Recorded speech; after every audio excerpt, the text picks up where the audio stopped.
So, baka mapansin nyo guys, nandyan sa liit ko. Tingnan nyo, parang may konting bukol. Konti lang naman. Bayoko nga eh. Bayos. So, dito na kami sa tricycle. Pali, kakain muna kami. Kasi magutom na eh. So, ayun. That time is mainit yung panahon. Pero okay lang kasi nalalamig ako eh. So, ayun nga. Alagaan natin yung sarili natin, kumain ng tama, kasi that time wala talaga akong panlasa, hindi ko nalalasan yung kinakain ko. May gana naman ako kumain, hindi ko lang siya nai-enjoy kasi walang lasa yung dila ko. Pero kailangan na pa rin natin kumain. So yung ulam ko dyan guys na in-order is baka na may sabaw. Anything na may sabaw talaga madali para sa akin kainin. So kahit na wala akong dyan panlasa, inubos ko pa rin yung kanin ko kasi syempre kailangan natin tulungan yung sarili natin guys, na para gumaling tayo agad.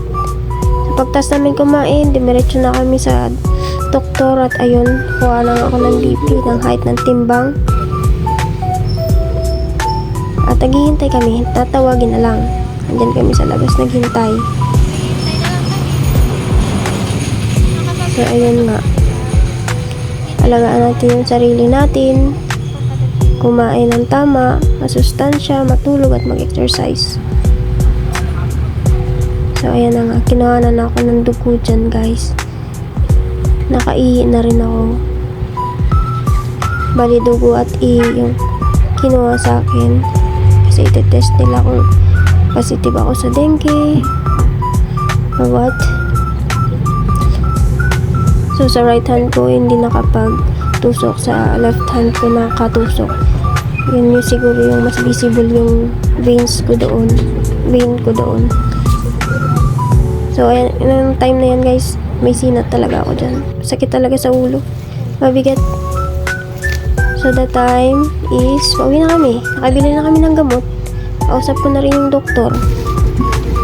So ayun, pinayuhan nga ako na mag-rest, magtulog ng 8 hours a day, exercise, huwag masyadong bugin yung sarili at pagurin. Kailangan ng pahinga. Yung utak natin kaya, pero yung katawan natin hindi. So ayun, be gentle to ourselves, to our body. So ayan, pumili muna kami ng pasalubong. Sa labas ako naghintay kasi nga malamig sa loob.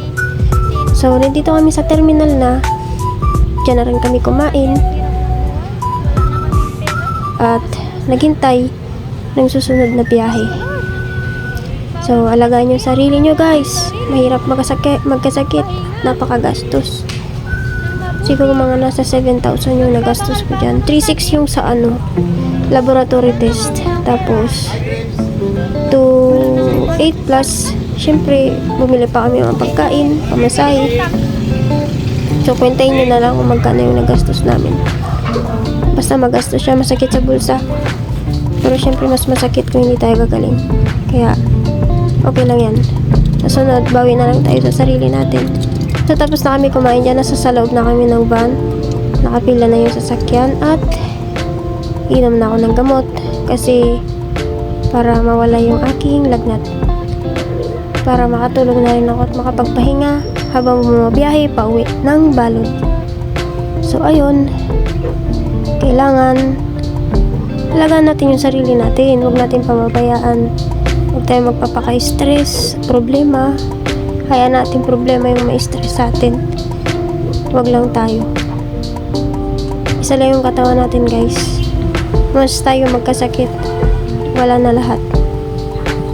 Kaya ingatan nyo talaga yung sarili nyo. Yung pinakamalaki natin puhunan. Diba, nahirapan pa ako uminom ng gamot kasi ang pait niya eh. Tapos malaki pa. So ayun, pauwi na kami. Biyahe na. At nakatulog na din. Salamat sa kasama ko. Hindi ako pinabayaan. So ayun guys, paalam.